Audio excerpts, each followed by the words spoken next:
लेकिन बादल देवनाथ आपको जी, पता चल जहां राज्य सरकार, आक्रमण होता है बाहर से, राज्य सरकार इसके लिए जिसकी कानून व्यवस्था संभालने की जिम्मेदारी है, खुद ममता बनर्जी की कानून संभालने की जिम्मेदारी है।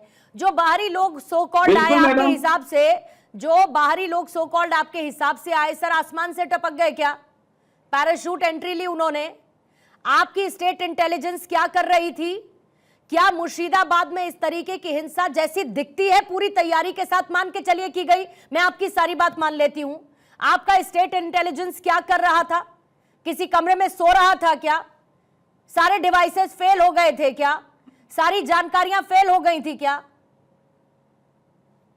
सर आप मैडम आपने ये नहीं बोला सारे सेंट्रल एजेंसी सो रहा था, लेकिन स्टेट एजेंसी को आपने बता दिया, क्योंकि पश्चिम बंगाल को मुर्शिदाबाद में हो रही है सर, स्टेट है बंगाल, स्टेट में लॉ एंड ऑर्डर की जिम्मेदारी स्टेट गवर्नमेंट की यानी ममता बनर्जी की।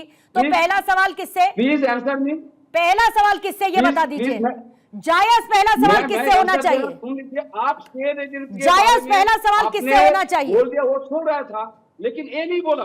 जायज पहला सवाल किससे होना चाहिए? वो बोलने के लिए आप है ना, बीजेपी के प्रवक्ता उसका जवाब देंगे, लेकिन जायज पहला सवाल किससे होना चाहिए सर? बंगाल में जो आप पसंद है, बंगाली कल्चर को आप पसंद नहीं करते, ममता को पसंद है, इसलिए अरे बंगाल बांग्लादेश में थोड़े ही है सर, आपका कल्चर है बांग्लादेश बंगाल में, बांग्लादेश में है क्या बंगाल? बंगाली कल्चर को कौन पसंद नहीं करता? अरे बंगाल भारत का हिस्सा है सर, इसी देश का एक राज्य है बंगाल, इसी देश की जीडीपी में कंट्रीब्यूट करता है ये बंगाल, इसी इंडियन सिटीजन्स के लिए एक जगह रहने की है बंगाल।